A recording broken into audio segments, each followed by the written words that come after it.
بسم اللہ الرحمن الرحیم۔ ام المؤمنین سیدہ جویریہ رضی اللہ عنہا بیان کرتی ہیں کہ نبی اکرم صلی اللہ علیہ وسلم صبح کی نماز پڑھنے کے بعد صبح ہی ان کے پاس سے چلے گئے اور وہ اس وقت اپنی نماز کی جگہ پر بیٹھی تھیں۔ پھر آپ دن چڑھے تشریف لائے اور وہ وہیں بیٹھی ہوئی تھیں۔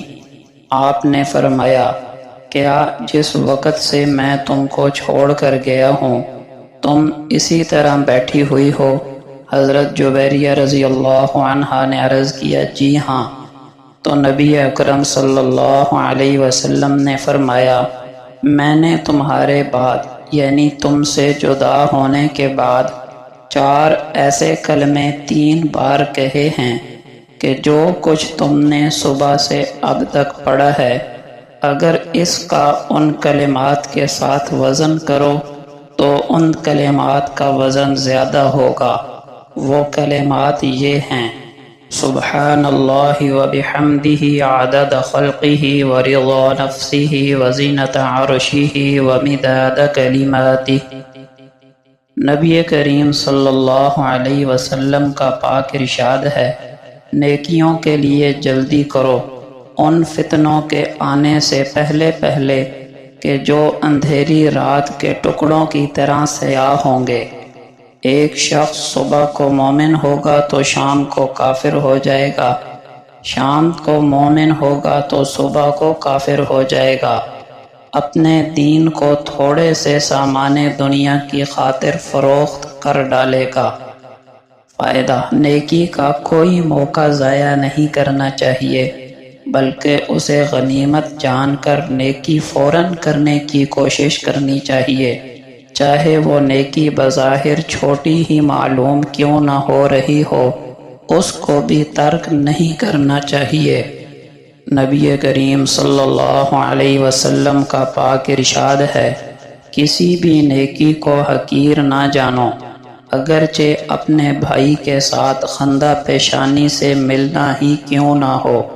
فائدہ: بسا اوقات چھوٹی چھوٹی نیکیاں بھی کامیابی اور بڑے اجر و ثواب کا ذریعہ بن جاتی ہیں، جس سے ایک انسان کی دنیا آخرت سنور سکتی ہے۔ سیدنا ابو ہریرہ رضی اللہ عنہ بیان کرتے ہیں کہ رسول اللہ صلی اللہ علیہ وسلم نے ایک آدمی کو سورہ قل ھو اللہ احد پڑھتے ہوئے سنا تو آپ صلی اللہ علیہ وسلم نے فرمایا، واجب ہو گئی۔ میں نے عرض کیا، کیا واجب ہو گئی؟ آپ نے فرمایا، جنت واجب ہو گئی۔ سیدنا ابو سعید خدری رضی اللہ عنہ سے روایت ہے کہ رسول اللہ صلی اللہ علیہ وسلم نے فرمایا، کیا تم میں سے کوئی شخص اس سے عاجز ہے کہ وہ رات کو 1/3 قرآن پڑھا کرے؟ صحابہ کرام رضی اللہ عنہم اجمعین پر یہ بات مشکل گزری، کہنے لگے، اے اللہ کے رسول صلی اللہ علیہ وسلم، کوئی شخص رات کے اندر 1/3 قرآن کیسے پڑھ سکتا ہے؟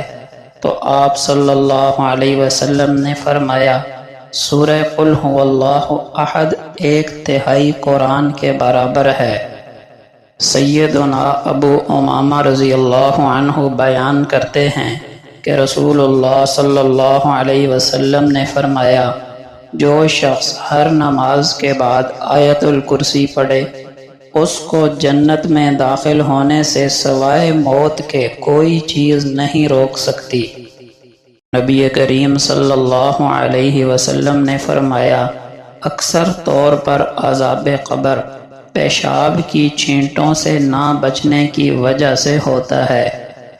ایک دفعہ نبی کریم صلی اللہ علیہ وسلم 2 قبروں کے پاس سے گزرے اور فرمایا کہ ان دونوں کو عذاب ہو رہا ہے، ایک کو چغل خوری کی وجہ سے اور دوسرے کو پیشاب کے چھینٹوں سے پرہیز نہ کرنے کی وجہ سے۔ ابو ہریرہ رضی اللہ عنہ بیان کرتے ہیں کہ رسول اللہ صلی اللہ علیہ وسلم نے فرمایا، جو شخص دن میں 100 مرتبہ سبحان اللہ وبحمدہ کہے گا تو اس کی خطائیں معاف کر دی جائیں گی، اگرچہ سمندر کی جھاگ کے برابر ہی کیوں نہ ہوں۔ فائدہ: کبیرہ گناہ صرف نیکیوں سے معاف نہیں ہوتے، بلکہ ان کی معافی کے لیے سچی توبہ شرط ہے۔ رسول اللہ صلی اللہ علیہ وسلم کا پاک ارشاد ہے، جس نے ایک مرتبہ سبحان اللہ العظیم وبحمدہ کہا تو اس کے لیے جنت میں ایک کھجور کا درخت لگا دیا جاتا ہے۔ حضرت ابو ہریرہ رضی اللہ عنہ بیان کرتے ہیں کہ رسول اللہ صلی اللہ علیہ وسلم نے فرمایا، دو کلمے رحمان کو بہت پسند ہیں، زبان پر بہت ہلکے ہیں، میزان عمل میں بہت وزنی ہیں، سبحان اللہ وبحمدہ، سبحان اللہ العظیم۔ ام المؤمنین سیدہ عائشہ صدیقہ رضی اللہ عنہا فرماتی ہیں کہ میں نے نبی اکرم صلی اللہ علیہ وسلم کو فرماتے ہوئے سنا کہ صاحب ایمان بندہ اپنے اچھے اخلاق کی وجہ سے ان لوگوں کا درجہ حاصل کر لیتا ہے جو رات بھر نفلی نمازیں پڑھتے ہوں اور دن کو ہمیشہ روزہ رکھتے ہوں۔ رسول اللہ صلی اللہ علیہ وسلم کا پاک ارشاد ہے، جس شخص نے اپنی زبان اور شرمگاہ کو قابو میں رکھا، اس کے واسطے میں جنت کی ضمانت دیتا ہوں۔ مومن ایک سوراخ سے 2 دفعہ نہیں ڈسا جاتا، بغیر سختی اٹھانے کے حلیم اور بغیر تجربے کے حکیم نہیں ہو سکتا۔ نجات کیا ہے؟ اپنی زبان کو بند رکھنا، اپنے گھر میں قیام کرنا اور گناہوں پر نادم ہونا۔ تم میں سے بہتر وہ شخص ہے جس سے نیکی کی توقع ہو اور برائی کے بارے میں اطمینان ہو کہ وہ نہیں کرے گا، اور بدتر شخص وہ ہے جس سے نہ نیکی کی توقع ہو اور نہ ہی برائی نہ کرنے کے بارے میں اطمینان ہو۔